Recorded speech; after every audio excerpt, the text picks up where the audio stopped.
if I can get 'em, but I got 'em right now. Hey, I wake up just to get down. I don't know if I can get 'em, but I got 'em right now. Develop these bars for the developing stars, whoa. Ranked by the stars though, but they know just who they are. The knowledge is deep, man, cause college is bleak, man. Knees are the bees, man. Devy happy hour now. I trust him with everything. Every conference giving me confidence. Hipping is hopping and really no stopping. I'll make you a champion. Y'all put a sock in it up. But this is life, bro. They're at it all night, though.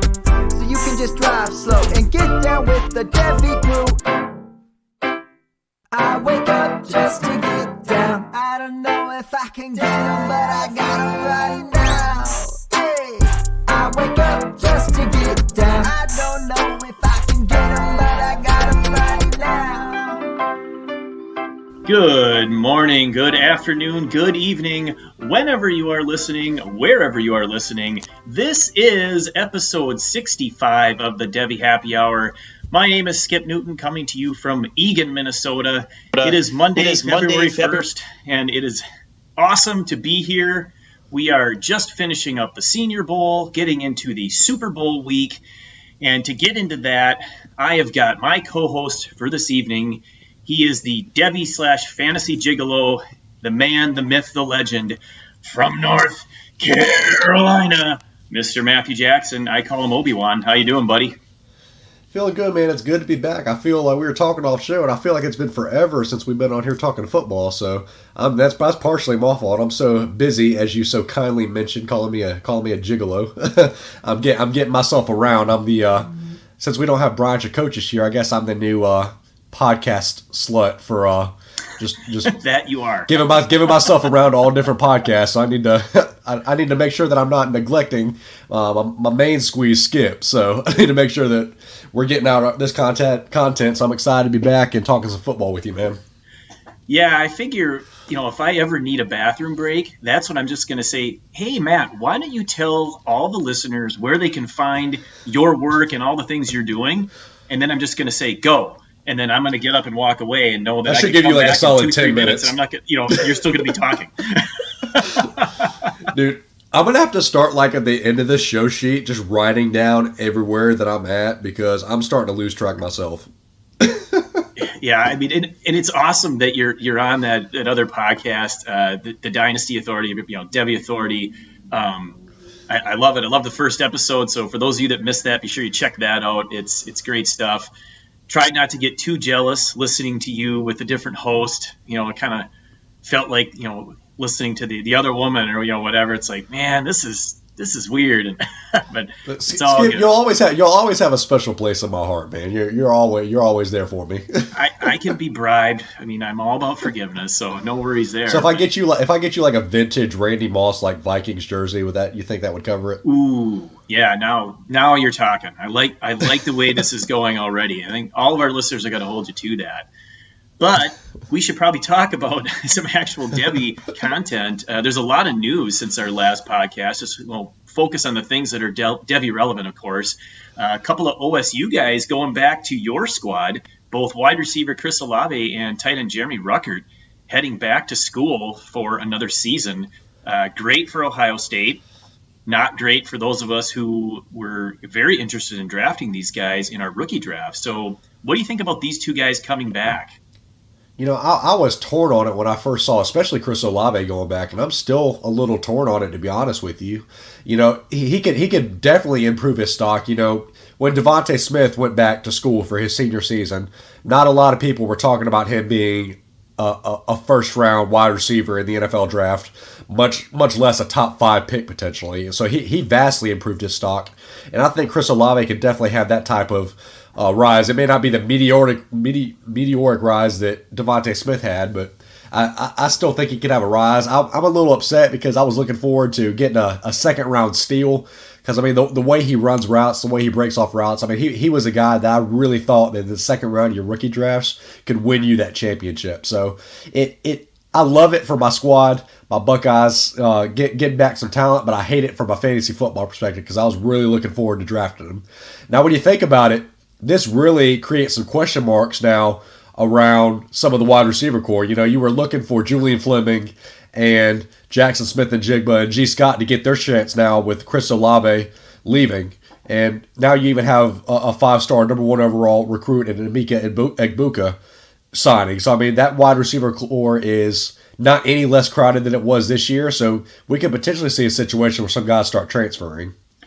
You know, I never made the comparison to Devonta Smith going back to Alabama, but there are some really good correlations there. You're talking about a wide receiver that, you know, was highly regarded already. You're talking about a kid that's going back to school with a lot of talent in that wide receiver room, and that's exactly like you just mentioned with Olave and all those other guys you brought up. And also questionable, you know, quarterback play potentially, because Alabama had lost Tua and Ohio State, of course, losing Justin Fields. So, you know, it's Alabama and Ohio State. You just expect them to reload, and, you know, we can probably assume that they're going to get good quarterback play, but it is a question mark. I mean, it's somebody new that has to get used to throwing to Olave. So, you know, I think you're exactly right. If he can come out and, you know, take that next step next year, despite all of those things working against him, he could absolutely improve his stock. That said, I was just like you. I was like, man, my love for this kid was crescendoing at the end of the season. I'm like, man, I just hope that the word doesn't get out on this guy, because I really like his game, and he's absolutely going to fall to the second round of these drafts, and I'm going to scoop him up, you know, instead of taking a shot at one of these running backs that aren't worth an early to mid second round pick. I'm taking Olave, and I'm going to love it. So that was absolutely that was the second round pick that I was going to smash draft on in every single rookie draft. So I mean, it's great as an Ohio State fan. It hurts my heart as a fantasy football player. Yeah, exactly. And then Ruckert going back, I think, helps a somewhat, you know, less talented class look a little bit better next year. So we could see some better tight ends in that class. And then, of course, we've got transfers. You know, the transfer portal is going insane. It's almost impossible to keep up. So I write down the ones that I catch. You know, Zach Charbonnet going to UCLA. My guy, Keontae Ingram, going to USC. I don't know why he left Texas. There might be a good player in Texas that we perhaps will talk about later, but good to see that. And then Eric Gray leaving the Tennessee train wreck and going to Oklahoma, which is very intriguing. So any thoughts on these 3 running backs? Do you like their landing spots? Does it increase or decrease any of their values at this point? So just hitting on the first one, I'm going to be honest with Zach Charbonnet. He never really did anything for me from a Devy perspective, and him going to UCLA still doesn't do anything for me. Like, he's a jag to me. So he's not somebody that I'm too particularly interested in. I hope he does well. I wish him the best, but he's not somebody I'm particularly interested in. I agree. Keontae Ingram to USC is definitely interesting. You know, he had to get out of Texas. You know, we're going to talk about a guy that was the reason for that, but I love the USC landing spot with him. Keaton Slavis is, you know, he's going to air it out, so this should give him plenty of opportunities without stack boxes to really get something going on the ground. The one thing that I really want to hit on is the Eric Gray to Oklahoma, because I'm an Eric Gray truther to the bone. I love everything about Eric Gray's film. He's a great pass catcher, has excellent vision, lateral agility, and for me, he immediately steps on to the Sooner football team as the best running back on that team. I mean, there's a few running backs that we're going to talk about on that team, but I mean, he's immediately a day one starter for me. And he's another guy that if you don't have in your Devy drafts, you should be going after right now, because he could have just this massive explosion next season in that offense.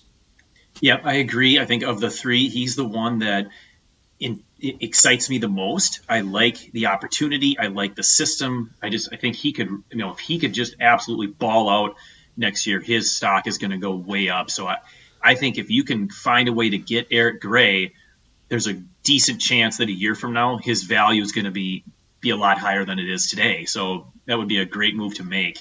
You know, Ingram just can't stay healthy and put together a season, so maybe he gets that shot at USC. That'd be awesome. Otherwise, if he doesn't, I think the book is closed on that one. And we both agree on Charbonnet.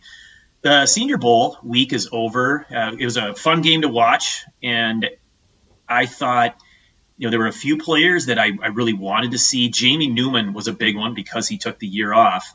And from what I heard and read, he had a really good start to the Senior Bowl week in the practice, but then it didn't finish so well, and I was not impressed whatsoever with his play in the game.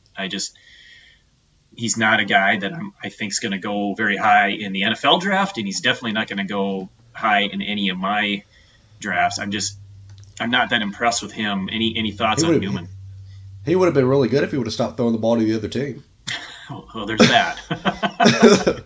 Yeah, I mean, Jamie Newman it's safe to say he did not have a good week at all at the Senior Bowl. It really made you go back and look at his one-year wonder film, as I'm going to call it, and I think Sage Surratt did more to help him than a lot of people realize, and he's not a quarterback that's going to go very high in the NFL draft. He's not somebody that impressed NFL teams from what I'm hearing. Yeah, that's a good point on Sage Surratt. I think one of the notes that I had on him was that he was really good in contested catch situations, and I think I made that observation because he was in the situation of having to catch contested passes all the time. So that probably speaks just as much to Newman as it does to Surratt. But other wide receivers from the Senior Bowl that I thought impressed and probably made themselves some money, Tylan Wallace, Amari Rogers, and Dwayne Eskridge might be the name that nobody was paying attention to all season long, except now it seems like everybody's talking about this kid. He absolutely impressed people. So where do you think these guys are likely to go in the NFL draft, and then how does that impact your rankings of them when you're doing rookie drafts? So for me, I mean, Tylan Wallace did everything he needed to do. I don't know if you saw his measurements when he came in, but his wingspan, gigantic. He came in with like an 85-inch wingspan or something like that. I don't have the exact numbers, but his ability to catch the ball, his hands, his route running, I mean, he has solidified himself to me as a day 2 pick in the NFL draft and a round 2 pick in your rookie drafts. He could potentially, to the right team, maybe the Green Bay Packers at the late first round, potentially even slip into the first round. I mean, I love Tylan Wallace.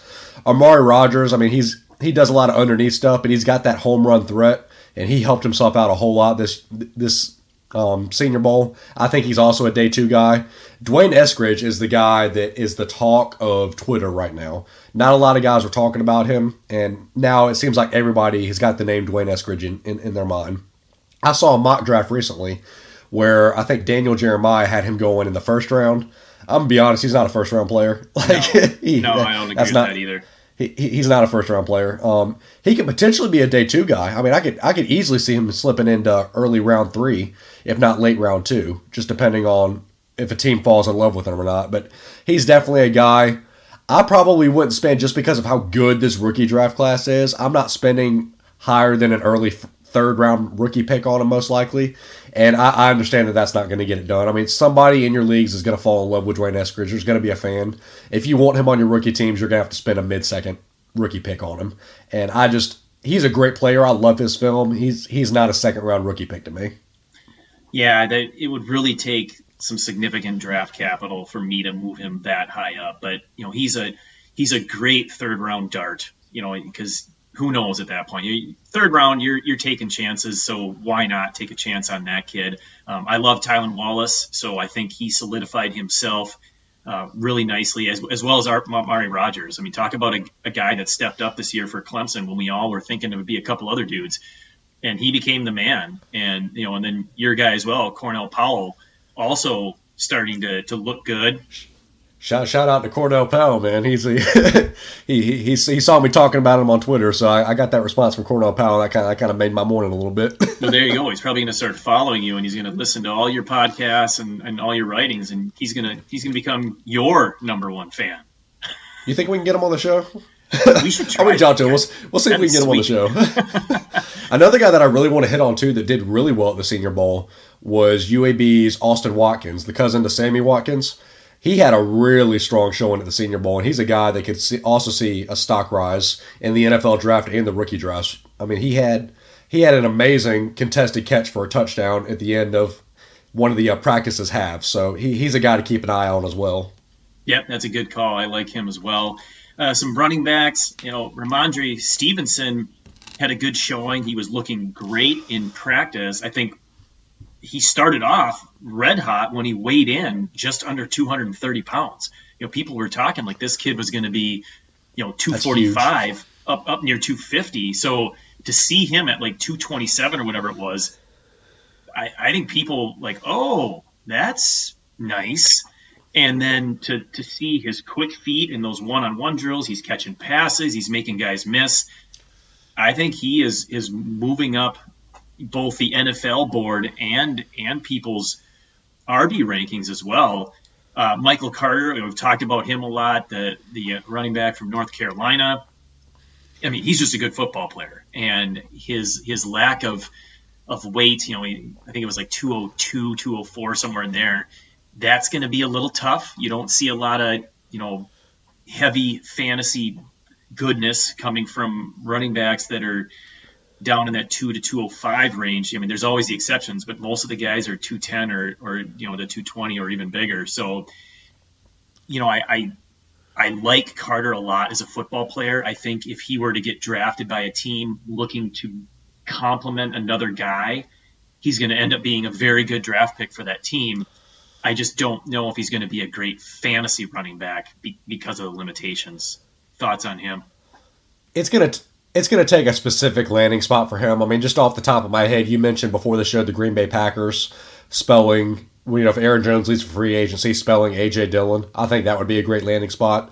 Tennessee Titans, and you can't imagine that they're going to run Derrick Henry into the ground consecutively for 3 years in a row. I mean, that might be their plan, but a third down back to spell him. Another that landing spot that I think could really benefit him is he reminds me, and he might not fit this mold exactly, but a bigger Tariq Cohen. So if he landed in like Chicago to spell David Montgomery, I think that could be a decent landing spot too. But he's definitely landing spot dependent. He's going to need the right place where there's not like, for example, if he lands in like Minnesota to spell Dalvin Cook, or the Panthers to spell Christian McCaffrey, his fantasy value's dead. I mean, he's going to take a specific landing spot. So maybe the Pittsburgh Steelers, and I'm just picking them because I think they're such a great fit for a guy like Javonte Williams. Maybe they'll draft him in the second round and then take Carter later because if he falls, and they can reunite the North Carolina running attack, and there you go, and Pittsburgh's running problems are solved. I would love that. I feel like part of the problem is we always have, there's these, not for real, there's sexy landing spots that we want a running back to go to. For the last few years, it's been the Tampa Bay Buccaneers, and every single year they keep committing to Ronald Jones being their guy, and they never draft a running back. So I'm trying to will it into existence by not saying it. Hopefully that way the Pittsburgh Steelers will draft Javonte Williams. And then they commit to Ronald Jones, and then they don't. It really depends on whatever Bruce Arians feels like doing in a given week, because all of a sudden they signed Leonard Fournette, and now he's like Mr. Playoff Football. So, yeah, let's not even get going on that. And then I had one other note, only because he showed up, didn't have to, and didn't do a whole lot because, there's no risk there. But Najee Harris, he is my absolute number one running back, and for me, he's on a tier by himself now. He's that good to me. I think this kid has everything you're looking for, with the exception of, if he gets in the open field, he's obviously not going to use, 4.3 speed to run away from everyone. But I just don't care anymore. He does everything else so well, and I love his attitude. He's like, man, I'm showing up. I'm a player. I'm going to talk to people. I just think he gets it, and I think whoever gets him is going to love him. He's the top running back. He's been my top running back for months. I mean, I don't think it's particularly close. I love Javonte Williams. I love his tackle breaking ability. He's not Najee Harris. I love Travis Etienne's speed. I don't love that he runs into the back of his offensive lineman. So, I mean, every other running back, I feel I have a flaw or a nick to their game that I don't particularly like. I cannot find one for Najee Harris, and I've tried to find one for Najee Harris, and they're just not there. So, I think it's interesting here to note that there were a lot of times during Senior Bowl practices that the Dolphins staff took Najee Harris away from the group by himself and worked solo drills with him.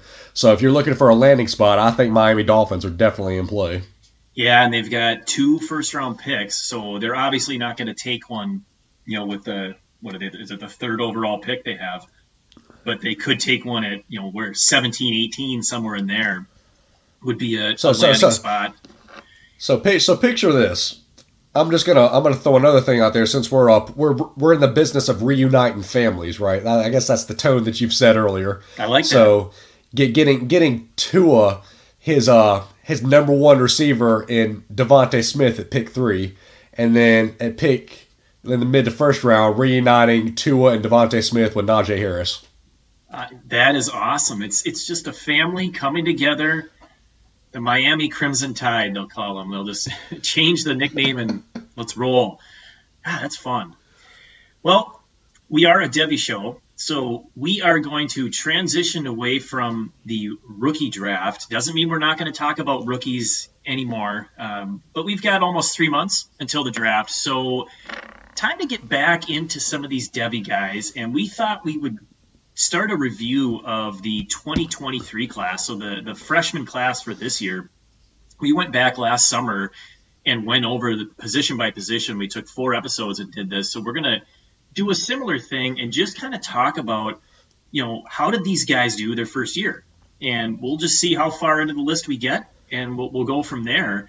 And we use the top 24/7 sports rankings, so not the composite, but the 247 sports rankings. And the number 1 guy was from the Texas Longhorns that we talked about before, Bijan Robinson, the reason that Keontae Ingram has transferred. And it took him a little while to get into the rotation more, but I'd say by the end of the season, it was clear this kid is absolutely the real deal, and he was worthy of such a high ranking, being, I believe, a 5-star. And you got to love Bijan Robinson if you grabbed him in last year's Devy draft. What do you think of him? He's just, we said it when we covered freshman running backs. How he was a man on the football field playing with a bunch of boys, and he's in Division I. Big 12 football, and he still looks like a man playing amongst boys. I mean, this dude is so huge. He's explosive. I mean, he's agile. He's got quick feet, and they even utilize him some as a pass catcher. I'd like to see him do a little bit more of that, but I mean, he's the total package at running back. It took him a while to get involved. I don't know what the coaching staff was doing in the offseason. They were committed to running the ball more with Sam Ehlinger than they were with running their running backs, and that always baffled me. But, Bijan still got a ton of work in the return game. And this is why we talk about why guys that can be utilized on special teams are so important, because that's how you work your way onto the football field. This is why we tell you guys to pay attention to who's used on special teams, because that's an indicator on who's going to get on the football field. And Bijan was used a lot in the return game before he even made his way onto the football field. So that's something that I like to see. He was explosive there. He returned a few to the house. He returned one to the house, I know, that was called back that he probably should have gotten. But, I mean, he's everything that you want in a running back. He's the total package. He firmly solidified himself in the top 3 of running backs. The other 2, I hope we're going to make our way to later. Oh, yeah, absolutely. I mean, 700 yards and 4 touchdowns rushing. He had an 8.2 yards per average, so yards per carry. I mean, that's a great average. And he also caught 15 passes for nearly 200 yards and an additional 2 touchdowns. So he absolutely stepped up, and he's going to be just a stud next year. You talked about his size, 6 feet tall, 222 pounds. I mean, he has got everything you're looking for in that 3-down running back, the ideal, workhorse guy. I mean, he's got just fantasy greatness written all over him. So if you've got, Bijan on your roster, you are going to be extremely happy with that. The next guy is DeMarcus Bowman, who is now with the Florida Gators, transferring from Clemson, which was a bit of a surprise. So didn't see any of Bowman this season, so really not a whole lot to talk about. But he had a lot of traits that we liked before, but obviously now we want to see him in action, because he's 5'11", 200 pounds, probably can get bigger, as just a freshman. So I like Bowman. I think I've got him on at least one C2C league roster. But what do you think about his decision to transfer? And do you think that was maybe impacted by an incoming freshman, or why the change of heart for him? I think it was a business decision. I mean, Dabo Swinney has committed himself to using. I mean, I think over the course of the season, he used like 6 or 7 running backs throughout the course of the season, and they were all getting 3, 4, 5 carries at a time. So, I mean, outside of Travis Etienne, he was using Travis Etienne as his workhorse, and then he was sprinkling in just a bunch of different guys. And for DeMarcus Bowman, I think this was a business decision for him. He got out to a Florida squad that doesn't particularly have anybody that could be an impact next year. Clemson has a 5-star running back that I love a whole lot coming in this year in Will Shipley. I mean, he's a great pass catcher. He is lightning fast. So he's a guy that I could see coming in and getting significant carries early on. And so that was going to be a little bit of a competition. So I think this was 100% a business decision for Bowman. Yeah, I would agree. Knowing that Shipley's coming in and Phil Maffa, another one, a 4-star coming in. So the writing was on the wall, and you're right. The opportunity is going to be there in Florida. So a great decision there. All right, let's move on to the next guy, Zachary Evans, another guy that kind of bounced around, ended up with TCU. Evans had some issues with the recruiting. There's some concerns about character, and I think those are legitimate concerns. What there aren't concerns about is the kid's talent. And, a 5-star recruit, 5'11", 195 coming in, and I think he just needs to settle down and focus on football and kind of put some distance between himself and just all the nonsense before he started actually playing football at TCU. And I think he'll do fine, but he's going to need to prove, eventually to the NFL teams that, this is a kid that can be trusted, and you're going to want to spend some draft capital on. Otherwise, he's not going to go anywhere, because NFL teams care a lot about character for the most part, and they don't want to bring in some guy that's got a ton of baggage already. It was never a talent issue for Evans. I mean, he's got all the talent in the world. He's got the talent, in my eyes, to be the best running back in this entire class. I mean, his talent level is off the charts. It's always, a lot of people question if he even had the love of the football game. And that's not something you want to hear for somebody that you're going to invest a lot of high rookie draft pick or Devy draft pick on. You don't want somebody on your team that's being questioned if he even likes the game of football. So he's a guy that, I mean, he got some carries later on in the season. I think there was some learning the playbook issues and the scheme issues going on, but he definitely didn't get as many carries early on as we thought he was going to get. So he's a guy that hopefully next season picks it up, finds that love of the football game again, and just plays the way that his talent we know he can. Yeah, I would agree completely. Just focus on football and should be all right. Coming at number 4, my guy and yours, Jahmyr Gibbs, Georgia Tech. I professed my love for him way back in the summer, and he did not disappoint from the word go with the Yellow Jackets. Didn't have eye-popping stats. However, if you watch him play, he's got eye-popping talent. And, 460 yards rushing, 4 touchdowns. It's not a great offense, so that's part of the issue. He did catch 24 balls for 300 yards, another 3 touchdowns. He returned his first touch. He returned a kickoff like 73 yards. He is explosive. He's dynamic. And when he's catching the ball, he really does just look like a wide receiver running routes. So I'm super high on Gibbs. I haven't hid that fact at all. Am I too high on him, Matt, or do you see what I see and like this kid a lot? I mean, I think you're too high on him because you have him at number 1 and not at number 2, but we'll discuss that later. I love Jahmyr Gibbs. He's my number 2 running back in this class.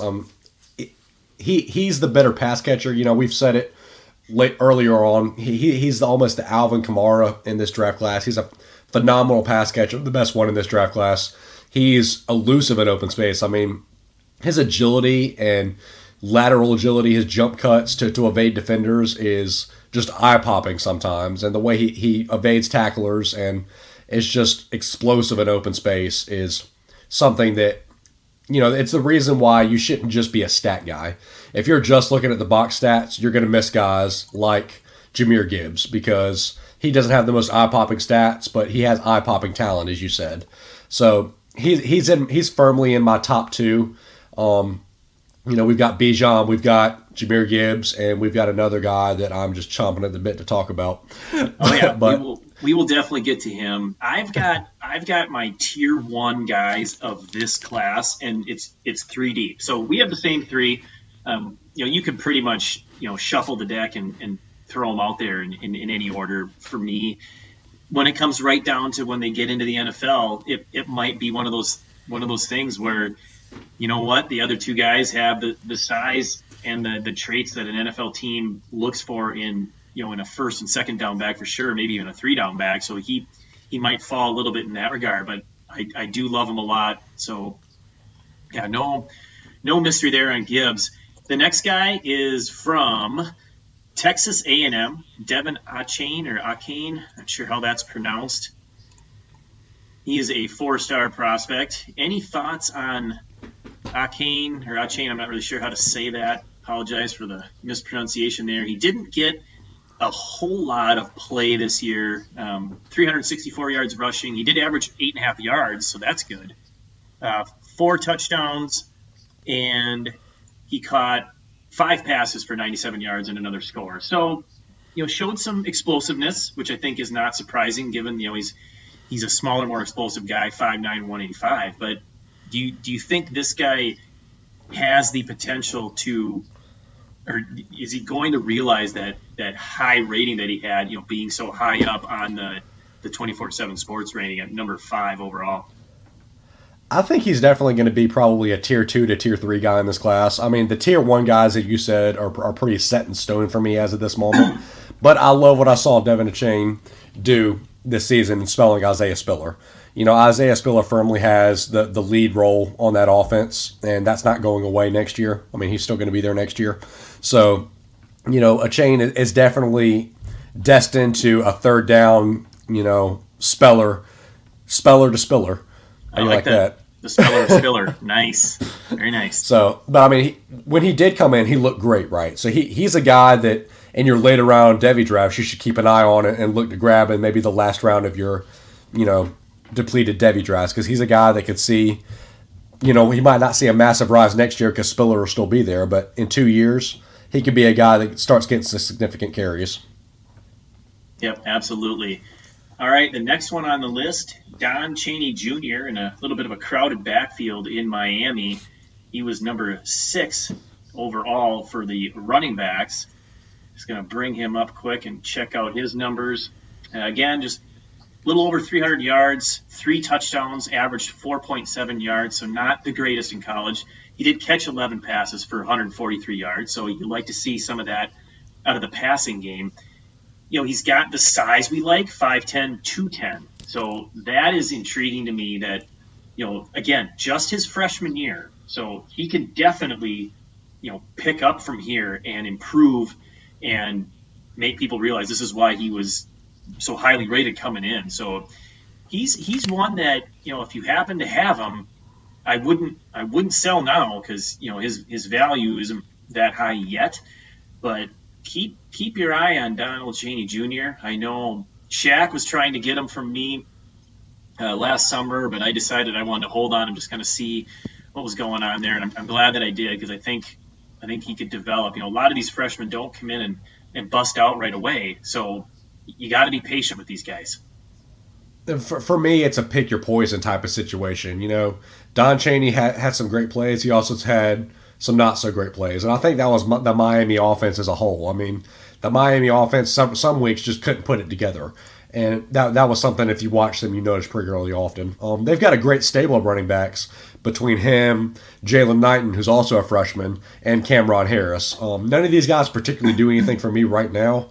I'm taking a wait-and-see approach on all of them. Because, I'm waiting for that one guy to pop out. It was Cameron Harris at the beginning of the season. He kind of fizzled out later into the season. So I'm taking a wait-and-see approach when it comes to these guys. Yep, and Cameron Harris did come back for next season, so it's going to be a little bit of a crowded backfield as well. But that tells you a lot if somebody like Chaney can step up despite the crowded backfield and still do well.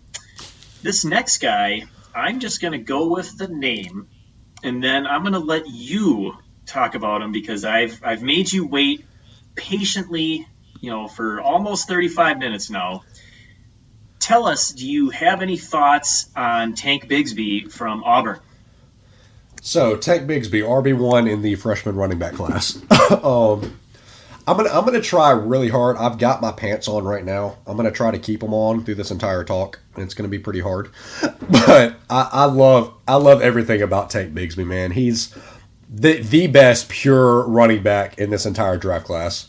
We talked about how Jamar Gibbs is the best pass catcher. Tank Bigsby is the best pure running back. I mean, we talked about man amongst boys with Bijan Robinson, and that's what Tank Bigsby is as well. I mean, the way he breaks tackles, I mean, he trucks guys. I mean, he is worthy of the nickname Tank. I mean, I don't know off the top of my head how many broken tackles he had. I'm going to give you a hint. It was a lot. He runs angry. He is an angry runner, and he was even utilized more in the pass game than we thought he was going to be coming into the season. I mean, he firmly supplanted himself as the top running back on that roster and the top freshman running back in all of college football in my mind. I mean, he's rising up into some Devy guys' top 5 running backs right now already. So, I mean, I think the community is starting to be on Tank Bigsby. Everybody loves Tank Bigsby, and it's for good reason. I mean, he's a fantastic running back. Hopefully he gets utilized more in the passing game. He kind of calmed down later on in the season, and this is why I talked about not being just a stat guy, because if you look at the stats later on in the season, he didn't do so great. Well, we forget he got injured against later on in the season, so he was nursing some injury stuff. So hopefully he comes back fully recovered from that. I mean, the sky's the limit for this kid. I mean, I just see him busted through the glass ceiling. I mean, I love Tank Bigsby. I've not been shy about my love for Tank Bigsby since we broke him down in our freshman running backs all the way back last season. This was the one guy that I was, as you can attest to, I was drafting in every single C2C and Devy draft I could get my hands on. I wanted a share of Tank Bigsby, and thankfully that's worked out in my favor. But if you don't have him yet, if you're in a Devy depleted draft where he's not been drafted yet, he's going to cost you a high first, and I think he's worthy of that. I would agree. I mean, I'm in some leagues where we haven't gotten down to a whole lot of guys from this class, so I think these running backs are going to go bam, bam, bam, 1, 2, 3, and he's going to be one of them. I mean, 834 yards, 6 yards per carry, 5 touchdowns, 11 catches for 84 yards. I mean, not a huge average, but still, he caught 11 passes, and you want to see that kind of volume, and you hopefully that increases. You talked about the end of the season. He had a 4-game stretch going into his final game where he had no more than 76 yards, and he wasn't running the ball a lot. Well, he made up for it in his last game, 26 carries, 192 yards. So he did finish strong, and I think he's just going to pick up next year where he left off. Your love for him was not misplaced. You were right.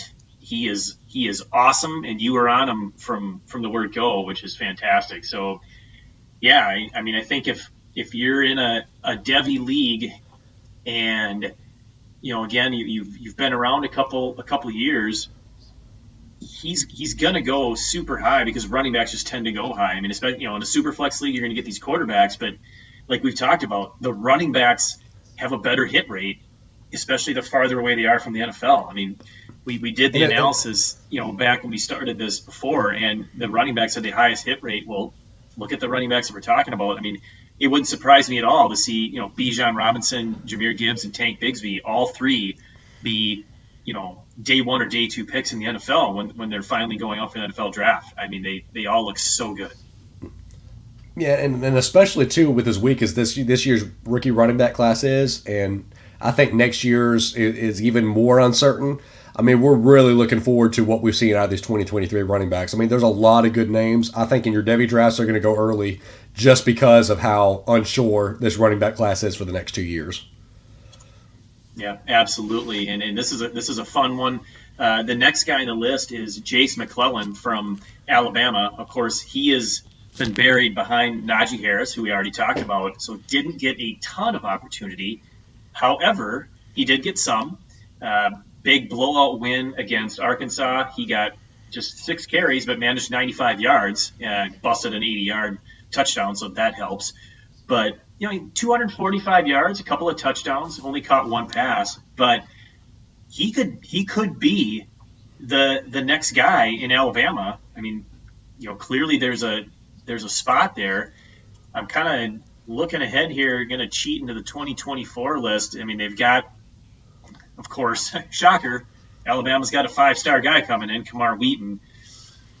That could be a problem for McClellan, but you just gotta trust in the talent, and a guy that was rated that high, I think he's still worthy to keep an eye on. Answer me this: does Kamar Wheaton coming in this next fall make you shy away from Jace McClellan? I don't believe so, and I'm going to tell you why.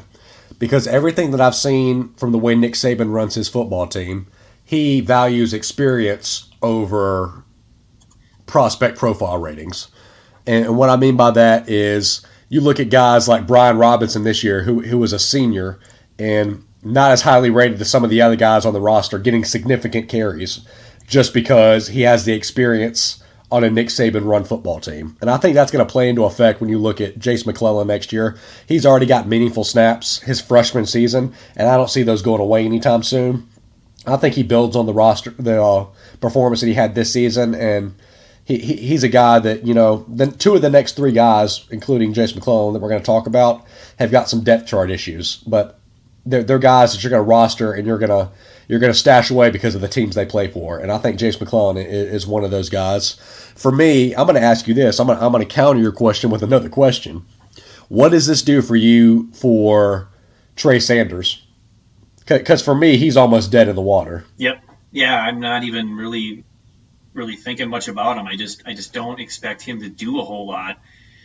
And I know you said they like to use the older players, but man, he just hasn't shown really anything to get excited about. And the clock's ticking. So he was so highly coveted in the Devy circle too, man. Everybody wanted a piece of Trey Sanders.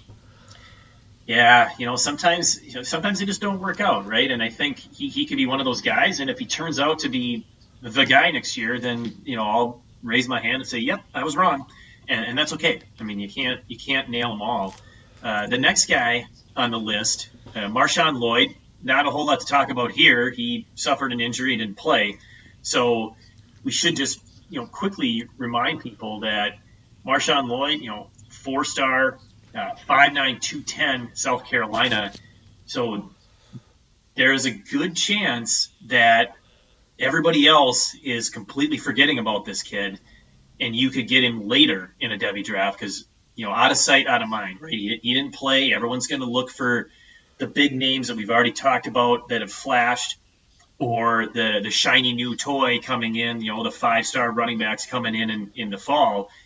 So he could slip, and you could maybe grab him a whole lot later, and that could end up being a steal because this kid's got talent and skill. I think we shouldn't just write him off quite yet. I loved everything about Marshawn Lloyd when he was coming out. He was a guy that was a top 5 back.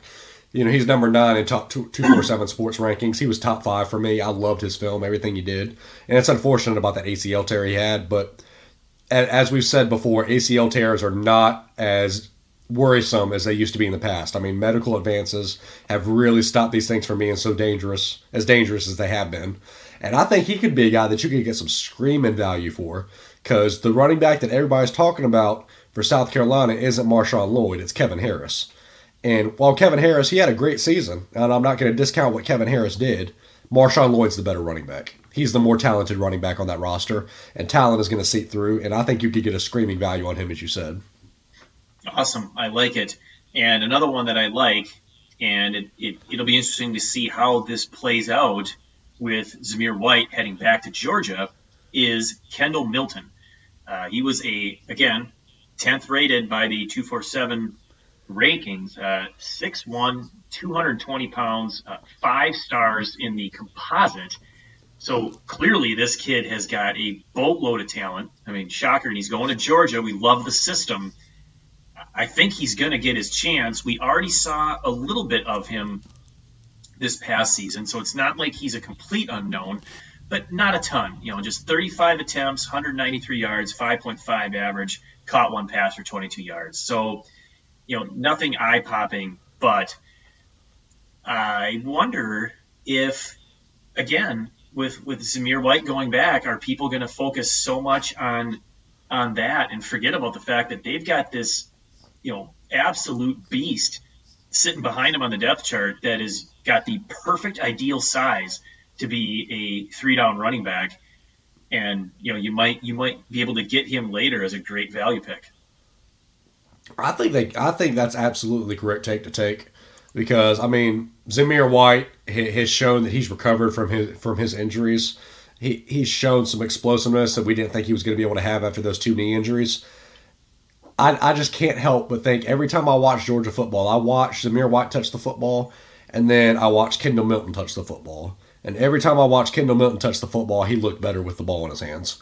And he's a guy that, you're looking at your rookie drafts. If I could sell, if I could sell Zamir White for anything right now, he's a guy that I'm looking to get out from under, because he's not somebody that I think has much NFL ceiling at all for your fantasy football roster. If I can get Kendall Milton plus a little something on top of it, that's a trade I'm willing to make, because Kendall Milton, in my eyes, is the better running back. And, just like we talked about with Jace McClellan for Alabama, Kendall Milton is buried on a depth chart, and a lot of people are going to forget about him and forget about the talent that he possesses. But as we always say, cream rises to the top, and that's Kendall Milton. So eventually he's going to get his shot, and if there's one thing that we've all learned from watching college football, it's take the Georgia running back. You want the Georgia running back on your fantasy team, because outside of maybe Sony Michel, those Georgia running backs tend to work out pretty nicely. Yeah, and even Sony Michel, he had the draft capital, and he had a one good season. He just after that fall off the shelf like he did. Holy crap, he was like after that postseason run, man, you could have sold him for a lot. So he still had his value. Yeah, exactly. It was just crazy how all of a sudden he just completely did a nosedive. It was terrible. So we're outside the top 10. We're going to wrap up with just maybe a few other guys that are worth mentioning. One guy I want to bring up, we talked about Oklahoma earlier with Eric Gray going there. Seth McGowan is a name that definitely looked the part this year. He's good size, 5'11", 211. Had a nice first season with Oklahoma, and it'll be interesting to see how those two guys play together. I think Oklahoma can support 2 running backs for sure. They've had a history of pretty good running backs, so I don't think it's necessarily a bad thing that you've got 2 really good guys there. But you might not get to see the alpha guy step in that gets 70% of the workload. Yeah, like I said, Eric Gray's still I think he steps in as a day one starter. Seth McGowan is going to spell him. He's going to get his carries, but this definitely hurts Seth McGowan's value. One guy that I really want to hit on that started to really take over his backfield and is going to soar up your Devy draft boards once he starts getting RB1 carries. It's Wisconsin's Jalen Berger. When I watch Jalen Berger, he looks like the next great Wisconsin running back. And it took him a while to finally take over and start getting some meaningful carries, but he finished the season really, really well. So he's a guy to keep an eye on as well. Yeah, that's a good point. You talk about, I always want the running back from Georgia. Well, always getting the running back from Wisconsin's not a bad way to go either.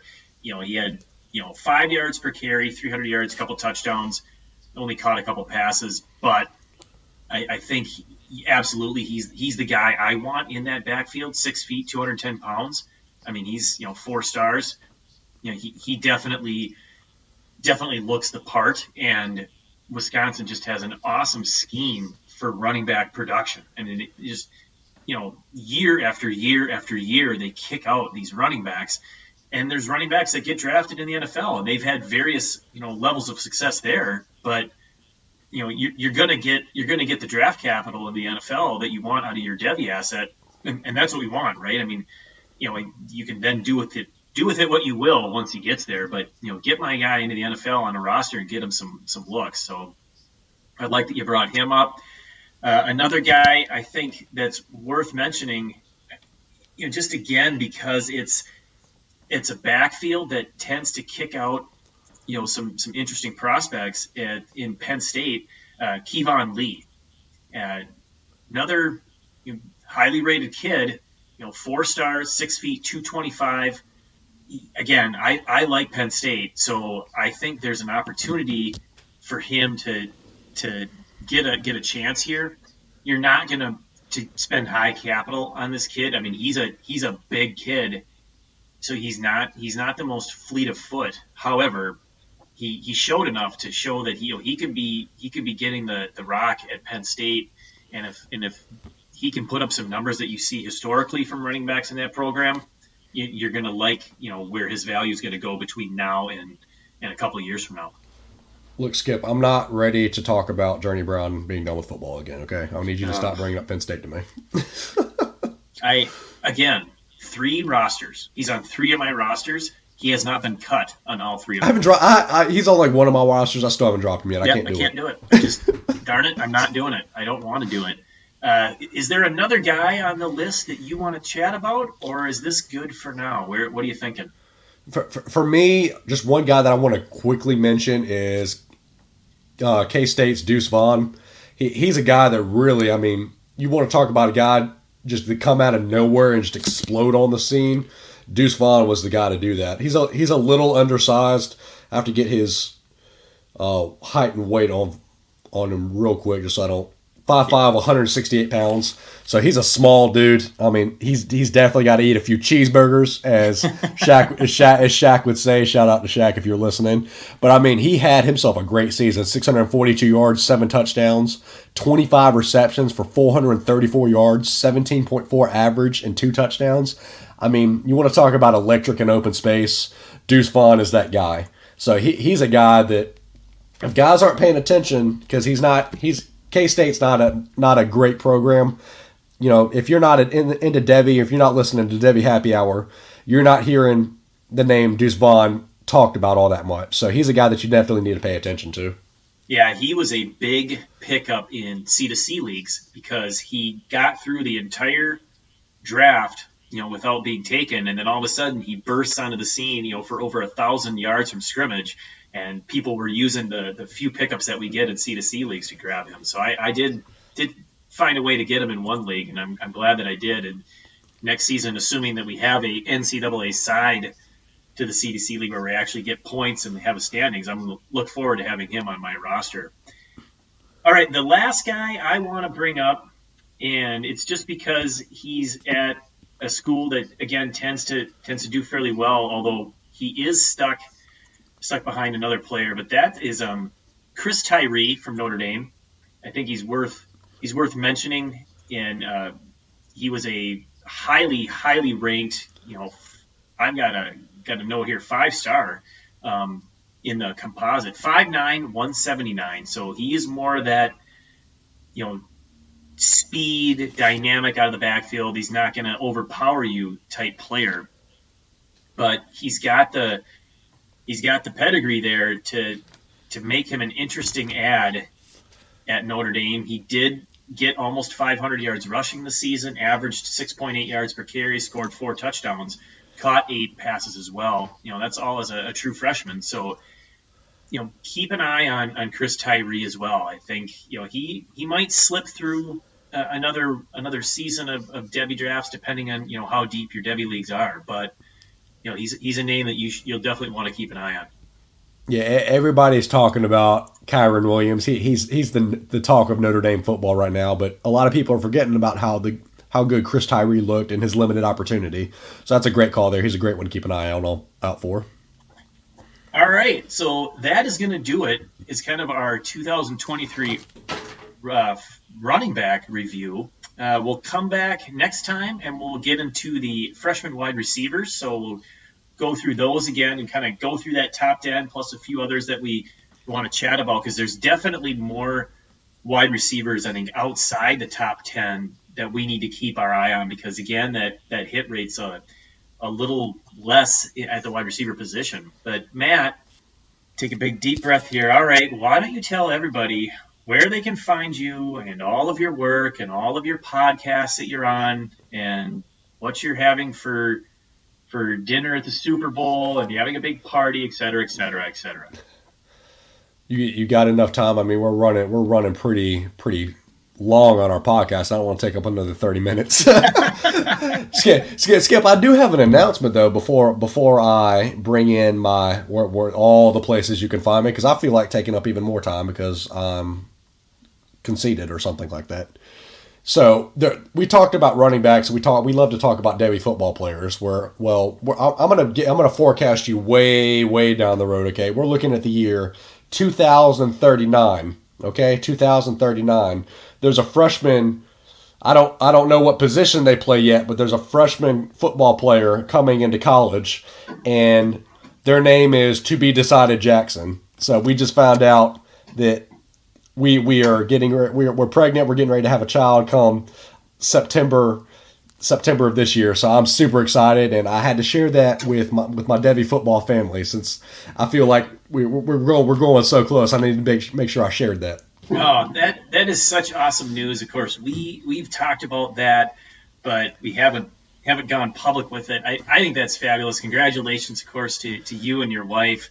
I love that it's going to be just in time for football season. So that'll give you a perfectly good reason to take some time off with your baby, and maybe just have the TV on and watch some football. Take some notes on some players. I mean, do what you do best, but that is an outstanding development. I mean, as people know, I've talked about it. I've got older kids, so I'm excited for you because it's an amazing journey. I can't believe my daughter is graduating from high school this year. The time goes by, so I think any parents that are out there they're listening are going to say the same thing. Enjoy the moment and enjoy the journey because it is. Yeah. It's an exciting one. It's an awesome one, and congratulations. Yeah, we're certainly going to enjoy it for sure. But you guys can find me on Twitter at. I've recently changed my handle. I'm not at DHH_Matt anymore, Skip. I've got a little bit of rebranding. So you guys can find me on Twitter at DevyMatt. So no underscore, no DHH. I'm now at DevyMatt. That's where you guys can find me on Twitter. Always happy to interact with you guys on Twitter. Ask me any questions. Had some guys tag me in some Devy questions, some league Devy startup questions. So always love to answer those types of questions. My rankings are up on Dynasty Nerds right now, as well as the Fantasy Authority. I do this podcast, and I also have a Devy podcast that just started at the Devy Authority. So we've provided Devy content over there at the Fantasy Authority as well. I've got some articles coming up on some prospect profiles coming up on the Dynasty Nerds, so make sure to keep an eye out for that. And I think that's it, looking at my watch now. And not only do you get tagged with questions, but you like to ask people questions like, how would you rank rookie wide receivers? Here's 4 names, and I'm not going to include Rashad Bateman in those names because I'm trolling Skip. So enough of that. I had to take my shot out on you. I mean, you like to troll me on Twitter, so I had to at least get my troll in at least once. It's amazing that I actually caught that, and I saw the names and I did the double take. It's like, hey, wait a minute, where's my guy? This is not cool, not cool at all. Of course, our third party who can't make it because he's super busy, but he's still part of the team. And we still love him. Shaq at Dynasty Tools on Twitter. He's still out there making comments here and there. You'll catch him. Does some film editing for Dynasty Nerds, co-host of the Dynasty Tools podcast when they are able. And we are part of the Dynasty Happy Hour team of podcasts. Of course, the Dynasty Happy Hour with Tim Keller, Doug Eddy, and Tyler Gunther, recording every Sunday night. And back is the DHH Contractor Show, the podcast with Randall Memphis Young. If you're interested, you can join Memphis on the podcast, where he'll go over your Dynasty roster. You reach out to him on Twitter at DWZMemphis. My name's Skip Newton, at SkipNewton31. I am one of the Devy team writers covering the ACC for the NFL Draft Bible.com. We are powered by Fan Nation on Sports Illustrated, so we've got you covered. Everything Devy, Dynasty, NFL Draft, all players and positions. Tons of information on the Senior Bowl. It's all out there. Interviews, there's a podcast network. They're doing stuff all the time. So just start following those guys, and you will not be short of content. And for that, I will just say, thank you to all of you for listening. I know it's been a couple weeks, but we'll be back soon, and we look forward to providing more Devy content to you. And if you have any ideas or trades to go over, whatever you want to hear, just let us know. And thank you very much. Have a good night and be a good human.